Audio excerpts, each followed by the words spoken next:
I've told you 1,000 times, Chester. It's the number of mating rituals I've attended when no one has turned up, followed by the number of blessings the entity has bestowed under my left arm, the date my predestined match was sacrificed by my best friend, the age my pet Gwoglaw was when I was forced to eat him, the number of times I've communed with the darkness, and the exact position of the celestial bodies when I first felt its dark touch. I honestly don't see why that's so hard for you to remember.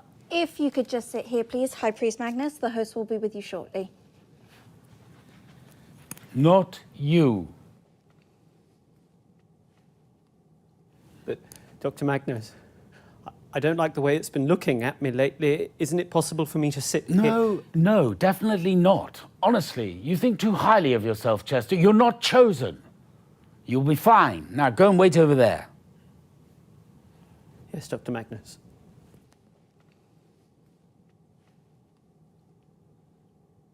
Be respectful in its presence, please, Colin. Interesting. Wouldn't want to live here, though. Live where? You know, here, with that. Definitely different, though. What's different? My clothing choices, if you ask my mother.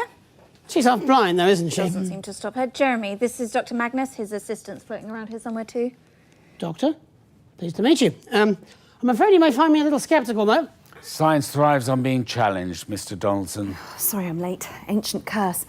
High Priest Magnus. Doctor, I believe. Either is appropriate. 10 seconds, everybody. Seems like a conflict of interest to me. Going in 5, 4, 3. Good evening. This one is Jeremy Donaldson. And this one is Megan Wolfe. It's the third blood moon in the year of the severed heart, and this is an Ancient One special event hosted by your arcane and occult news team.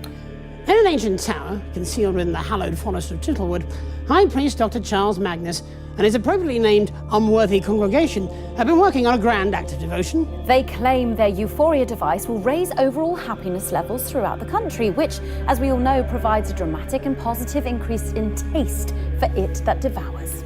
We'll be in and out of the schedule throughout the evening, with our eager team of supplicants standing by up and down its blessed stalking grounds.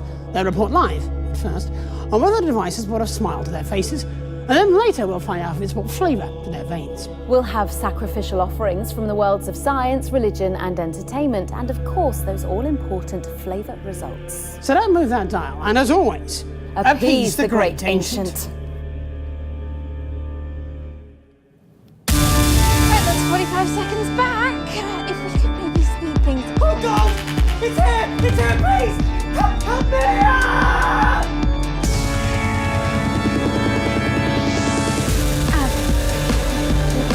Dr. Experiment, High Priest Magnus. Oh God! I'm in so much pain! Ah!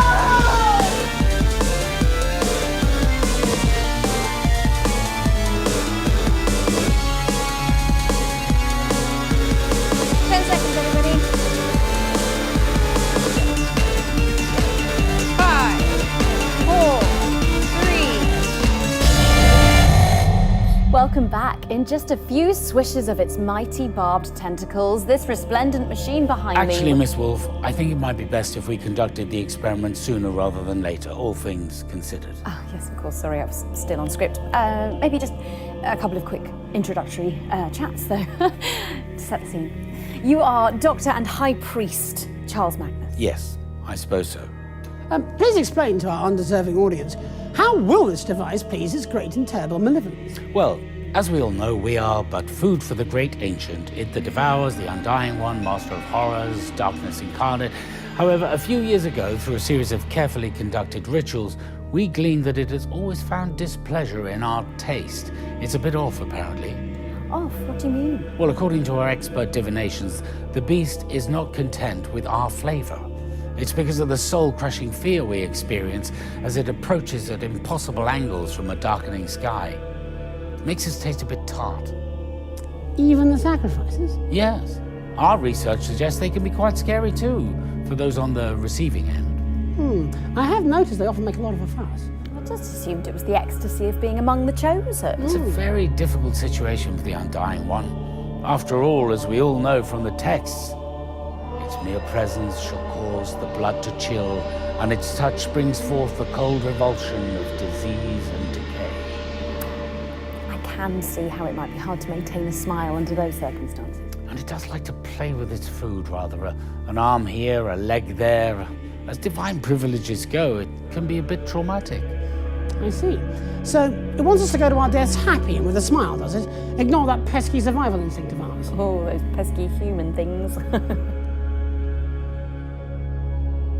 Well, that seems entirely reasonable to me. How do we accomplish it? Well, once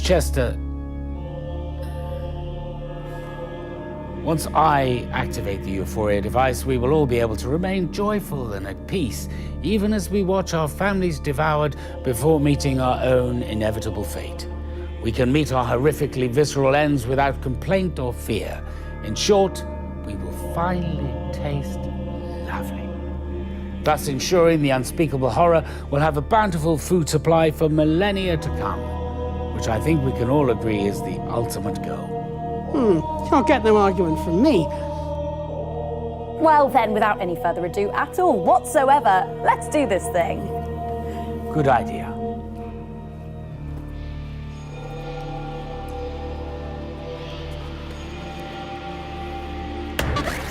High Priest Magnus, bestow upon us your mighty gift of blissful ignorance.